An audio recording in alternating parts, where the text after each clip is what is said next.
Who gets some of that money? Does that name ring a bell to anybody in the room?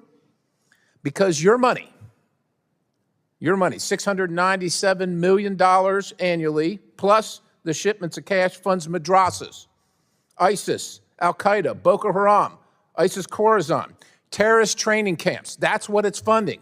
If you think that the program under Operation Enduring Sentinel, entitled Women's Scholarship Endowment, which receives $60 million annually, or the Young Women Lead, which gets about $5 million annually, is going to women who, by the way, if you read the Inspector General's report, is telling you that the Taliban does not allow women to speak in public. Yet somehow you're believing, and American people are supposed to believe, that this money is going for the betterment of the women in Afghanistan. It is not. You are funding terrorism, and it's coming through USAID. And it's not just Afghanistan, because Pakistan's right next door.